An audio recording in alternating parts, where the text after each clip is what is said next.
una invest mahali pabaya unapoteza pesa. Kama mimi nilikuwa nimesave 1500 nikiwa Nairobi. Mimi saa hii unikoni mimi.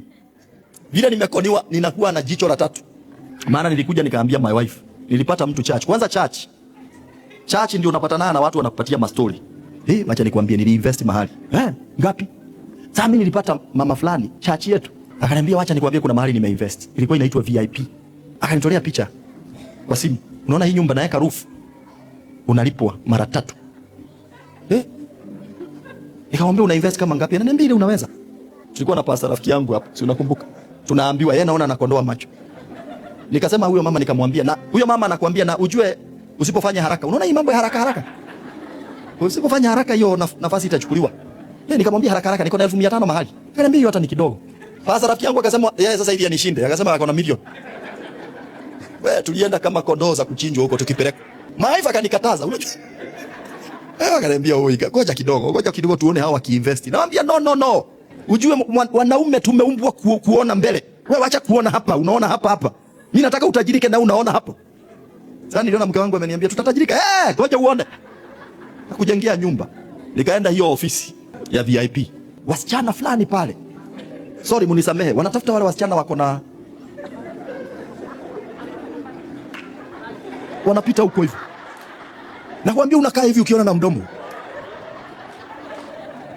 Wanakuletea ka juice. Wakienda hivi.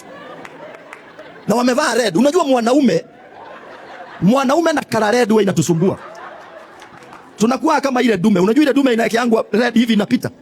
Mwanamke ukivaa red, na kama umevaa red usikasirike ama ujisikia, anakuambia red ina capture the eye of a man. Na ndio unaonanga wanabanga wanaenda hivi kwa nakwambia tukiwa huko mapasta nini wanaume tuko tumejaa. Hatusikii kwenda. Bana wanapita hivi. Si ni kujiangalilia na tujuisi. 1500 yangu. Haya nikaingia baada ya kufanyiwa hiyo show hapo unaambiwa next.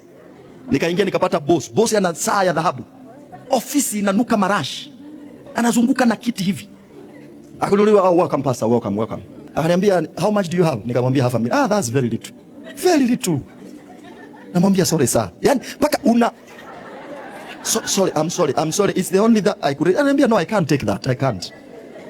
Please, I beg you, please. Paka una beg kuibwa. Maana anatumia psychology. Please sir, please take. I only have half a million. Ananiambia no, make it 2 million. Make it. Oh please, I can't. Alafu finally akaniambia no, I can't. Nikitaka kutoka ananiambia okay, I like you. You're a good pastor. Bring that money. Hivyo ndio niliibiwa mimi. Kwa hivyo mimi nikiona mahali wadada wanaenda hivi na kaanga chonjo, kaka, mawazo inafunguka hapa, kunaweza kuwa kuna mchezo inachezwa already.